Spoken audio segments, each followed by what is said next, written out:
Live from the Cactus Creek at Ibri, he is the king of prime time, Ghana's undisputed entertainment laureate, and still the youngest old man in Ghana. Put your hands together, show some love for the indefatigable KSM.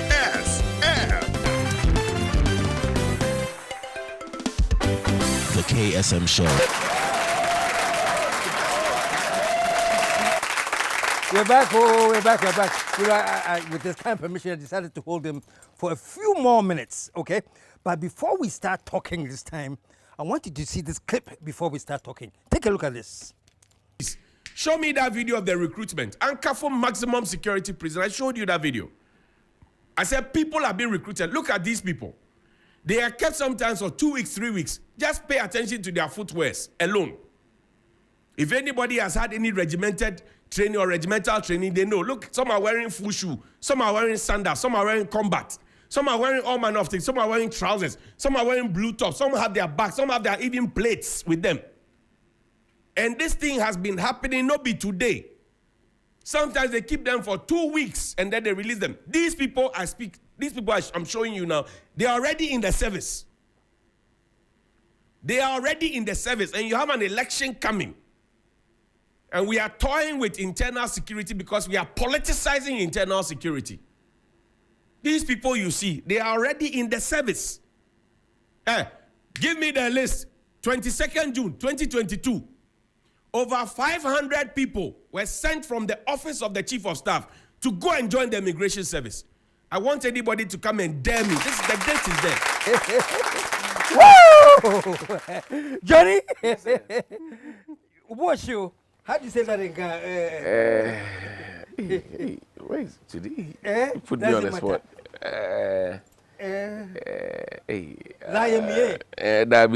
It's not correct. That's not the correct one. No, it's not correct. Lie me. No. It's not correct. Lie me is like fire inside.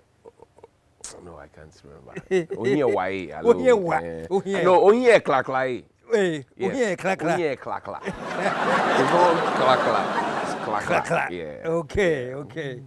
Well, welcome again. You know, thanks for staying. Thank you very much. So that we can just finish off our beautiful discussion. Yes, you boss.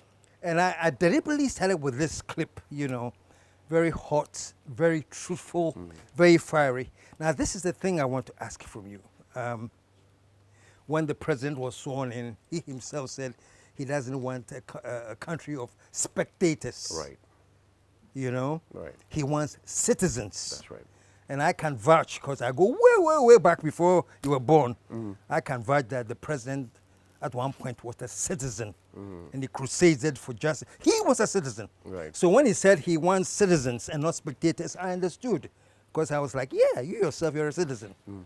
Now you find yourself being a citizen. And last week, I remember you saying that there are assignments that you get that are cancelled. Yep. And things like that, all because you're being a citizen. So the first question is this.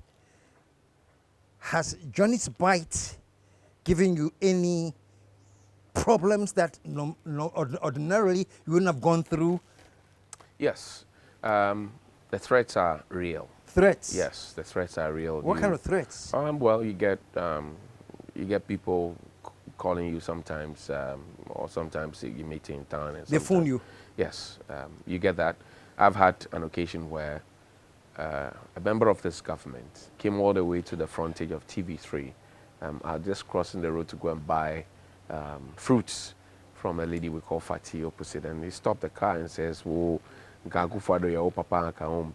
And then he says, you know, he said that. And I said, we are Bema, because me, I grew up at Abosokai. And I used to go to Gaskia and the Zongo to go and play. Wow. So if you come with to our camp, then we'll see what will happen. You know, but these are threats. You're driving through town and you can spot a vehicle thanks to some of the things that my dad taught me. You can spot the vehicle you're riding, and then you take a turn. You know the usual roundabout thing you do with the vehicles to following you, park, you go. So you actually see, you're being followed. You know you're being followed, and you know it's I wouldn't say it's become normalized for me, because for me, growing up as a boy, my uncle the late Marcus Hughes, former chairman of Accra Hearts of Folk, you know, very wealthy That's your businessman. uncle? Yes, he used to have a lot of horses and Accra race course and all of that. I remember very well. He was friends with the president. They used to have their plain rice with tilapia soup with some Jack Daniel and all of that. And so when somebody comes to me to say, I've seen him. I had an uncle and father who were his contemporaries who played with him. So why should I be envying somebody else? And people get a sense that, you hate the president. I don't hate the president. Rightly, as you said, even though that speech was plagiarized and heavily so, the president spoke to us in a certain tone to tell us that, look, I would rather prefer noisy media than, you know, that he said all those things. I can tell you on authority that the day he made that statement at the Kempinski Gold Coast Hotel on World Press Freedom Day, that was when press people were being attacked up north. Just around the same time, right after the same time. That was when Ahmed Swale was murdered in cold blood under witness protection. And you see, the murder of Ahmed Swale is significant to me as a journalist, and should be for all other journalists, present, past, and prospective or aspiring journalists. That today it is Ahmed Swale. Tomorrow it could be you. It could be you because the system is gradually watching for all of that to fester. Agreeably, there are a few here and there who go overboard, but then the objective, if we want to find space to extol Nana Akufo-Addo, to say that as Attorney General under President Kufuor, the criminal libel law was repealed, and that is his claim to fame. He led a Komipreku demonstration, you know, and the government listened and postponed the imposition of VAT, for 3 years until 1998. Why is the president then not listening to anybody when they speak? Because he seems not to listen to anybody, including the diplomatic corps. Cut down your expenses. The German government officials, ambassador, they told him. Has he cut down expenses? He has not. I've told him, take the chair out of the V8. He still keeps the chair in the V8. Stop the extravagance. He still does. I was in front of the president.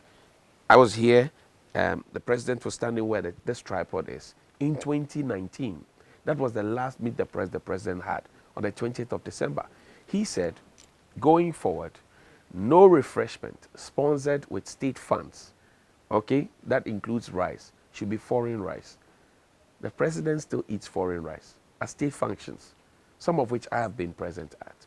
So you can't walk the talk, and yet you expect to be making flowery speeches. As for speeches, the president can make them, but does he stand by what he says? Recently, there's a Brian Echampong Snate hotel acquisition matters arising. The president has said in the past that if you want to make money, go into the private sector because my government is no playground. Where did Cecilia Dapa make her money from? To have even kept so much dollars under her bed that they didn't know that somebody was stealing. It had to go for them to go and catch somebody in the act, for them to have realized that $1 million had been taken. KSM, as I sit here, if you touch 20 pesos in my account, my phone will tell me. I will know. I will feel that something had been taken out of my skin. You know, so it tells you all of that. And why is a cabinet minister, for example, interested in acquiring 5 hotels that belongs to, you know, an organization of the state that is also supposed to raise money to cushion workers in the future? Why is one individual interested in 6, in fact, of those hotels? Are we suggesting that Labadi Beach Hotel is not making profit for which we have to sell government stake in it? Come on. We just need to be realistic with ourselves. And you find that, and this might be a personal issue, Eugene Ahin, in 4 years, as Director of Communications at the presidency, he had too many houses and too many cars that when his wife said, I want to divorce you, he said, oh, take this house, take this car, take this one, take this one. And you ask yourself, okay, how much does a person earn? And how much do they save? And where do they get the extra cash to do these things? KSM, you have worked for more than 40 years. So if you have Cactus Creek, it is through your savings and the rest. There are people who have worked just for 4 years, and what they can boast of, you have no idea. There are people I used to buy food for. My friends and I, we used to buy food for. Now when we meet, they say, oh, don't care about the bill. We will take care of it for you. And then when they finish, I'm sure in future they will tell our children, "Oh, Papa and Bobra." That's the kind of country we are building. And so it looks like people are forgetting about all other sectors and they are only focusing on politics. People don't want to do hard work anymore. They all want to travel outside thinking that it's rosy. KSM, you have lived outside. Is it rosy out there? But people don't know. That's the conditioning that I spoke about. That people are being conditioned in a certain way because of the way some leaders are living. And it's not a good sign. It is not a good sign. If you tell us that we are not in normal times, we are in this together, and then the next moment I see you flying around in a private jet, I see you chilling at a party, I see you having a funeral which looks like a banquet for a centenary celebration, I will ask myself, really, are we in this together? Because you have not paid my national service allowance of 700 and something cedis for over 4 months. You have not paid my my nursery training allowance for some time. I had to come and ask, and then you shamefully had to tell me that you would pay. And yet I see you spending lavishly. I won't be happy with you. And that is where the citizens will start coming up and start speaking up. There's a certain growing trend, subsequent or as a sequel to Jonnie's Bites and the rest, where a lot more young people are speaking up. The only thing I don't enjoy are the insults. But a lot more young people are beginning to tease out the issues and are speaking up. And you see the narrative of, NDC did this, so if we do this, that narrative is fading away because the people are they're becoming wiser and smarter.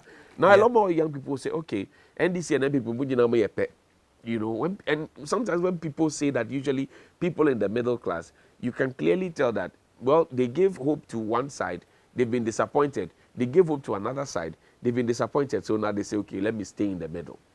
And that's where we have gotten to as a country. We should not get to a point where we become so hopeless. But again, while you blame the citizenry, you also want to blame institutions of state. I don't believe in any way that an institution like the National Commission for Civic Education, and the Information Services Department should be institutions that should be starved of resources. Or if they have the resources, they should stay dormant for some time, and then when it is towards election, they come and talk to us about peace. Civic responsibility is not only about peace. Civic responsibility is about your duty to the state and then your right as a citizen from the state. Citizens' responsibility and civic duty goes beyond that. If there are no jobs, you have to take it, because in this country, we don't pay unemployment benefits. We don't have credit in most of the cases. Accommodation is not affordable because we have accommodation deficit. Our roads are bad. Your light is going off. You start a small business even before you put up a small signage. The local assembly is there, business suppression, property rate, GRA is on your neck. You know, so there's no breathing space for you. Your lending rate is up, inflation is up, interest rate. Everybody is chasing you. So in your country, you've become like a fugitive, but you have not taken anybody's anything. All you wanted to do was to live in your country and to start. And that civic education has to come because the people need to realize that the government owes me a duty. And I owe the government a duty. If I do my duty to the government should be able to do their duty to me. There are buildings here, KSM. You pay your property rate every year, unfailingly. The Equiapim South Municipal Assembly comes to take it without fail. The road leading to this beautiful facility is rocky. Whose job is that? Is that your job? You have already spent money trying to grade it, but is that your job? That's not your job, because government is asking you to go into entrepreneurship, and yet government is not supporting you to, because if I come here once, twice, and my car, you know, I won't come back. But I would, in my heart, wish that I would be here every now and then. But then I'll also be looking at the wear and tear to my vehicle and fuel and everything else. And I say, okay, then well, let me find some kakulu and eat. A quick question, Jonnie. When people are in opposition, they sound almost like this. The right things that need to be done. You know, and they can go on massive demonstrations. We saw it in Kumipreko. The right things that need to be done in opposition. It's been said that the best politicians are the ones in opposition. What do you think happens when that transition takes place? They leave opposition and become government, and all of a sudden, tone deaf. What causes that transition? KSM, you know, politicians have quoted all the Bible verses that we have in the good book, except the one that Zacchaeus returned the stolen money to the people. That one they don't quote. They don't quote it because Shows of love, no? it's a no-go area.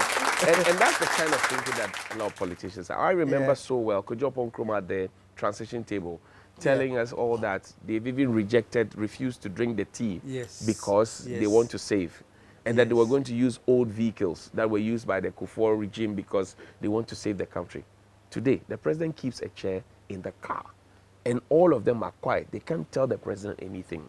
So if the citizens are awake, and that's why I'm talking about the NCC.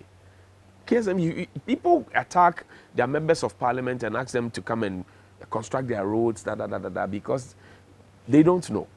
And because they don't know, the members of parliament also mount the platforms to come and tell them that when I come, I'll construct the road for you. But if the people know that if their roads are not bad, and they all match 17 houses or 70 houses, they all match up and go to Equiapim South Municipal Assembly in the Ebri Gardens, right? The assembly, the DCE will wake up, but the DCE doesn't feel obliged because if Jubilee House or Flagstaff House is okay with him, that's it. That's fine. And that's the kind of thing, when they get in there, as President Kufuor said, power can trick you. Now the government is struggling to put up projects and do, I mean, Agenda 111 is supposed to have been done and dusted by now, right?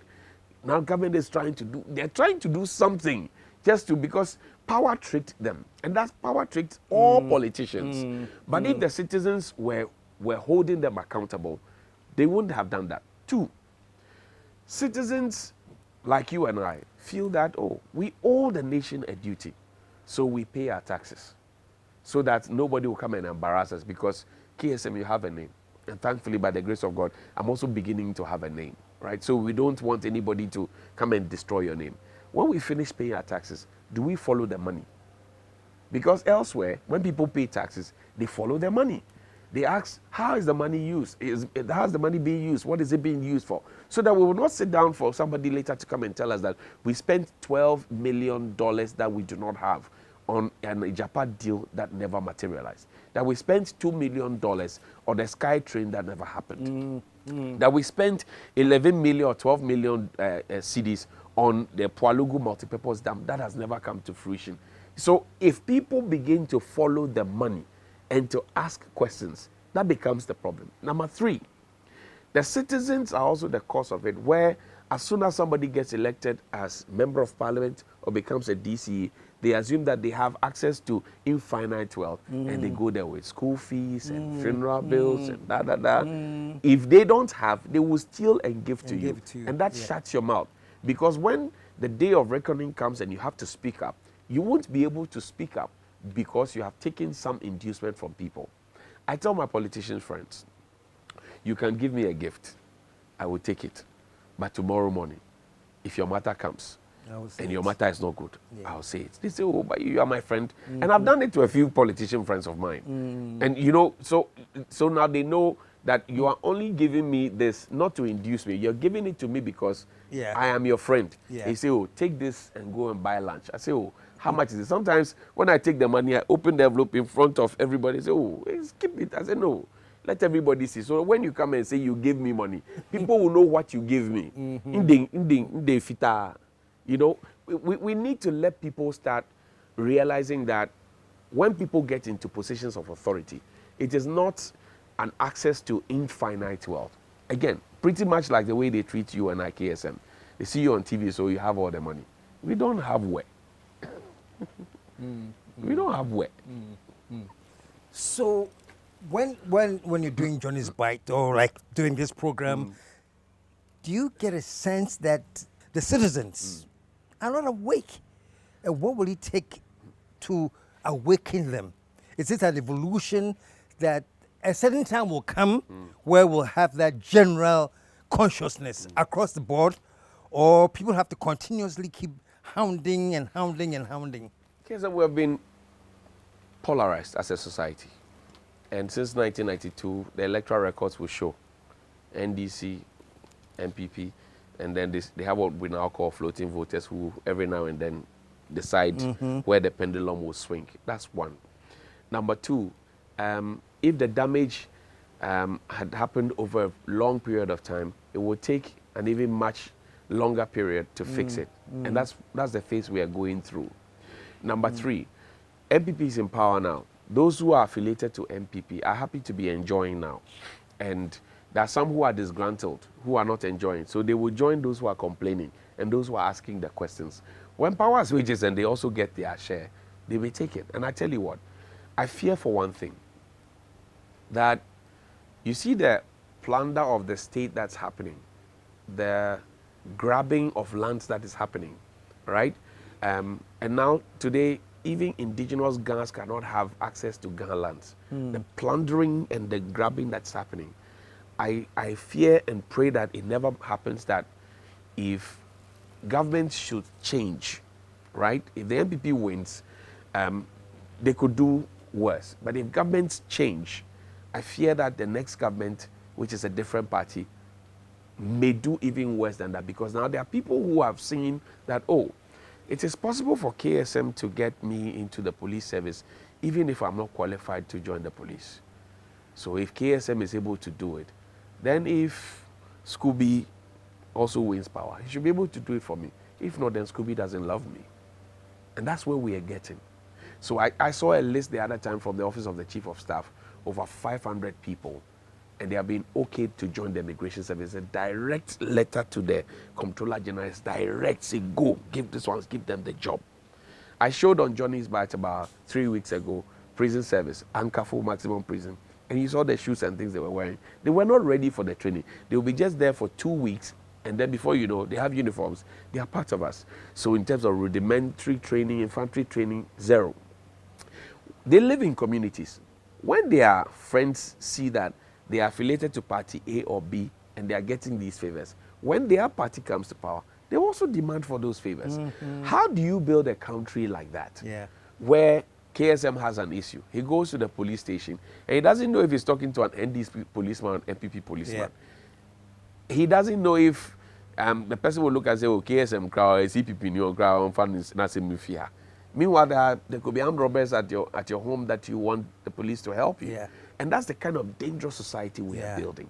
And we need to move away from that. If we don't move away from that, this situation that you have just described for us, where, you know, society seems not to be changing and people are talking, but things are not moving the way it is, it will take a very long time for us to fix it, I tell you. A very, very long time. What worries you when you wake up? Like, what is it about Ghana that you find troubling? I mentioned that I have a Brimpong who's 5 years, and I have Ethan who's about 3 getting on to 4, though they are all bigger than their ages. I get worried that when I drive through town, I see children on the side of the streets begging for alms. And now they are not begging for alms because in the usual fashion that they used to. They are now being very aggressive. And at the height of the COVID pandemic, because I was going to work and coming back, I saw it at the Nkrumah Circle area. They flagged my car, they asked for food. I had a half loaf of bread, I gave it to them.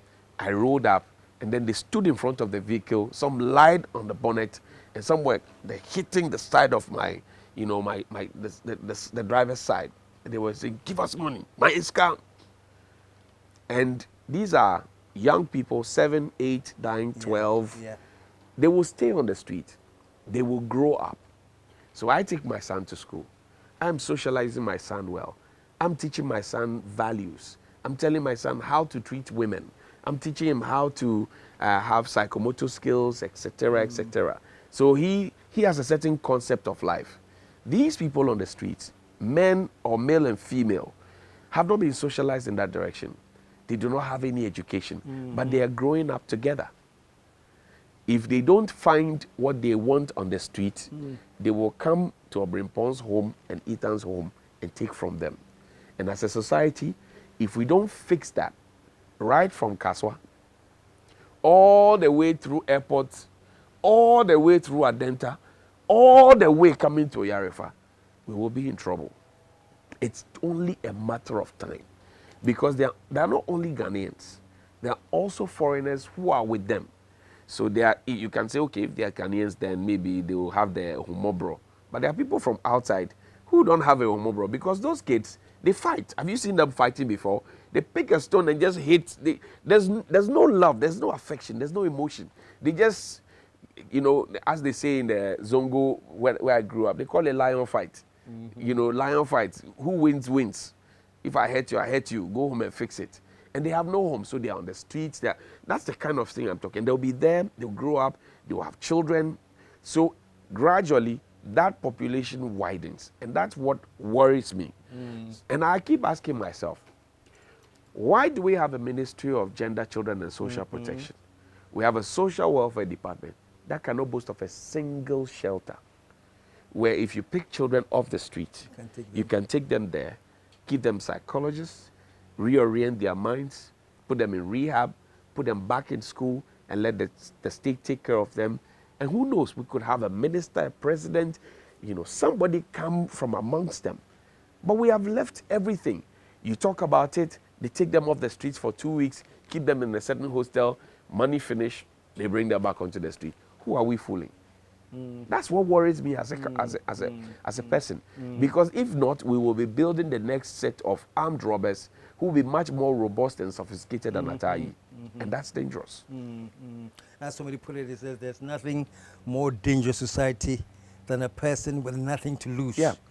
But I think even what is more dangerous is whoever encourages that breed of people to just keep festering. That's right. Festering. That's right. Say we get a leader who decides, I'm going to fix this. Where do they even start? Because these problems are so humongous. It's like every facet of our society. Where do they start? Well, start from the Department of Common Sense. Let's have a Department of Common Sense. Let's all agree that pause and have a Department of Common Sense. And this Department of Common Sense must be stricto sensu what it's supposed to be. It should not be like the Galamsey fight where we tell everybody that we have banned illegal mining. And then for 2-3 years, Professor Frimpong comes to tell us that, oh, the 47 forest reserves that you thought were safe and secure from all alarm, we had actually given people licenses to go and mine them. It should not be like that. We should stop everything and audit for a fresh start. And then we should publish the book of daily scandals. A book of daily scandals. So like we do the bulletins. KSM steals a bag of rice, he's there. Name and shame. Because if we don't reorient our minds and then we don't name and shame, people will get away with murder every single day. There are people who do wrong in this country who walk, and there are people who attempt to do wrong in this country and are caught and made examples. So a typical example is Galamsey. We go into the pit, we catch 7-8 boys, we bring them, we put them in front of the camera, one police officer comes to speak, another forestry person comes to speak, we jail them, that's it. Every excavator has a chassis number. Trace the chassis number. Who imported it? Who hired it out? And who paid for it to be there? Whose concession is that? Then you start dealing with them. At every Galamsey site, you will find guns, you find bullets, you find the dynamite, you find mercury, you find cyanide, you find generator, you find fuel, you find gold, you find cash because they do the work by day. How is it that when we arrest people at Galamsey sites, we only come and showcase the boys? Where are all the other stuff? So unless and until we deal with the big fishes, we are going nowhere. And you know what? We were doing our Galamsey fights as media. The government says, oh, we want to come and help you. Look at what we have become. We have messed up everything. Now children are being born with mutations. Yes. Our food is being contaminated. pregnant women are dying.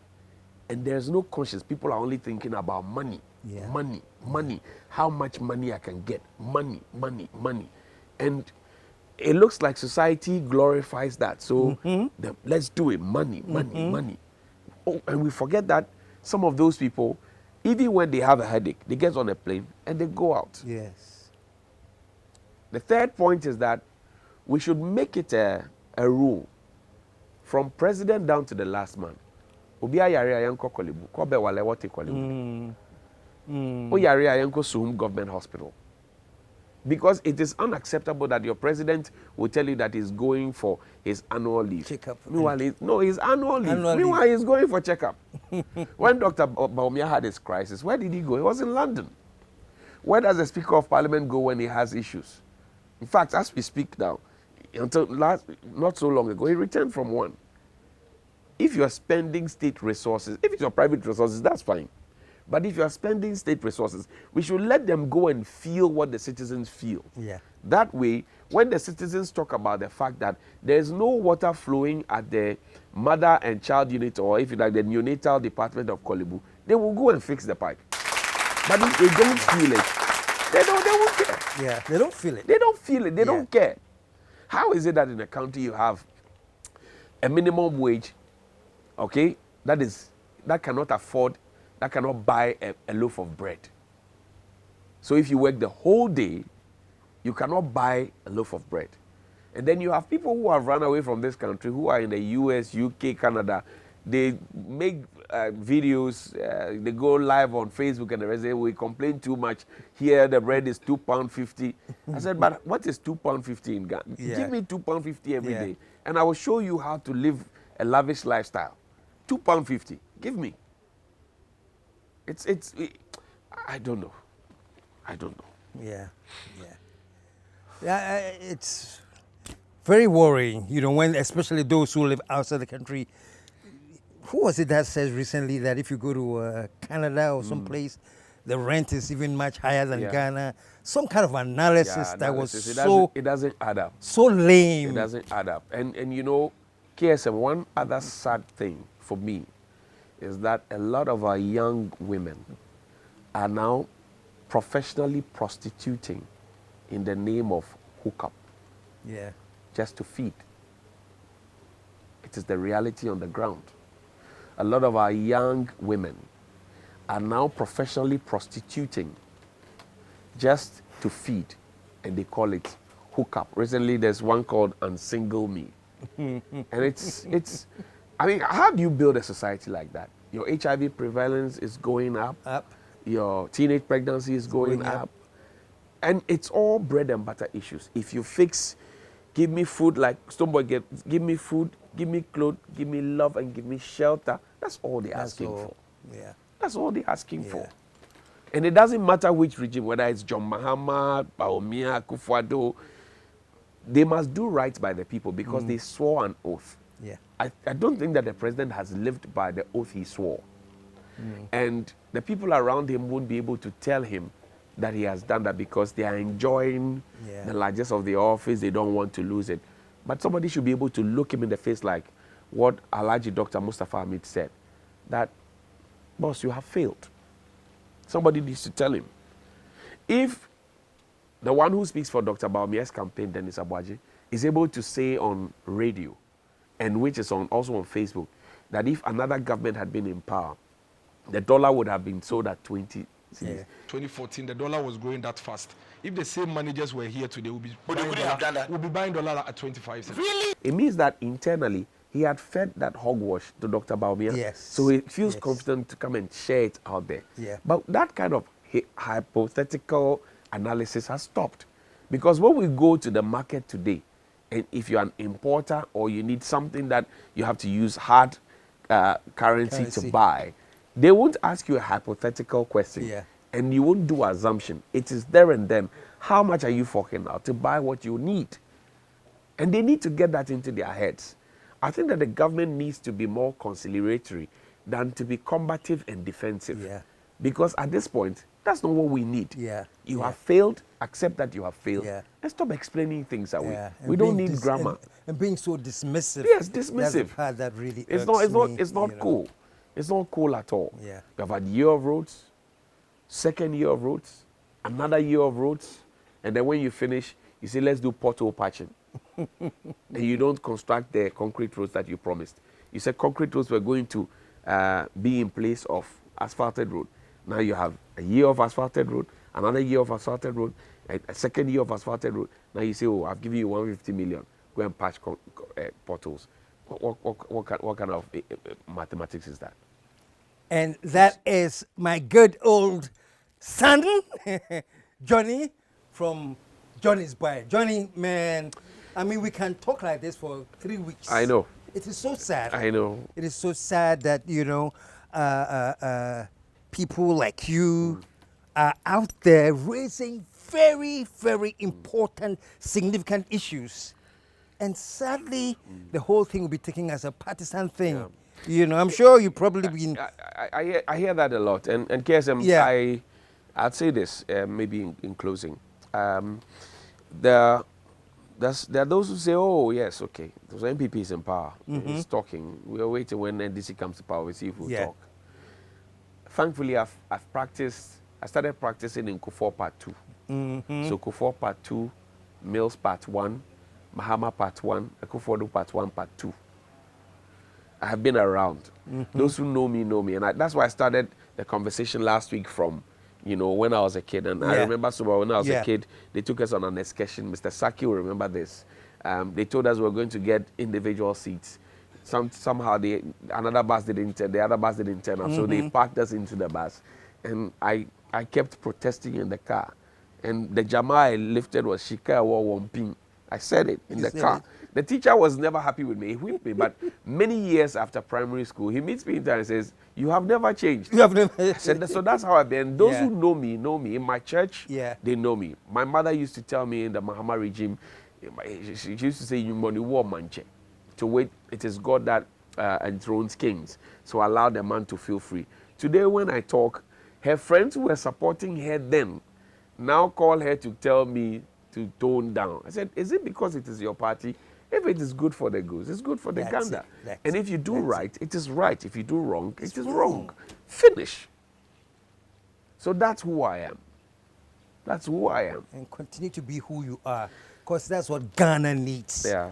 You know, people who will tell the truth for what it is. Thank you, sir. I always used to say, and I'm still saying that truth crashed to earth shall rise again. Absolutely. You know, it's so difficult to just stick with the truth in Ghana and not be called names. Yeah. I'm sure you've heard so many times that So we many. know who your paymasters are. Yeah. I'm sure you Yeah, Really? you know who your paymasters are. So I've just switched paymasters. Yeah. Because when allegedly this paymaster was not in power, I was going, you know. So there was one instance where I spoke about these strict children I just spoke about.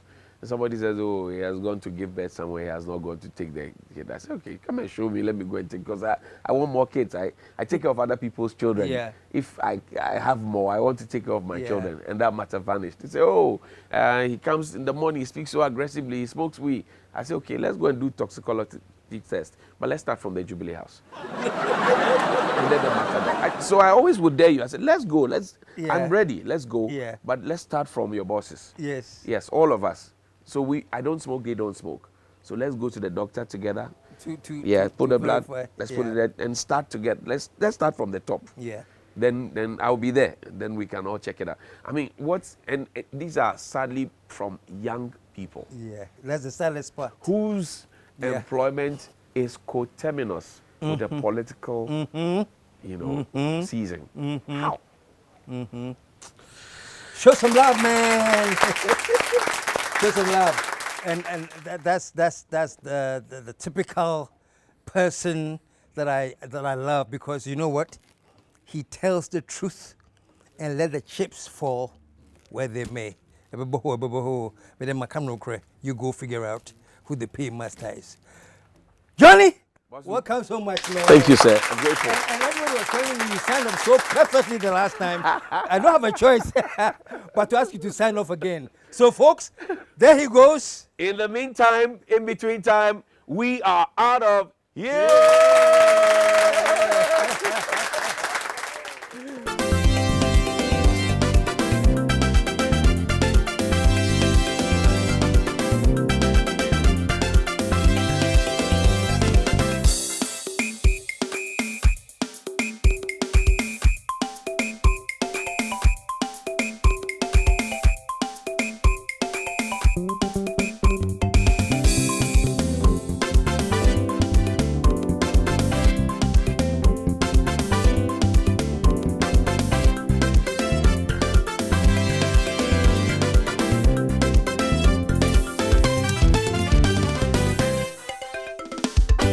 The KSM Show.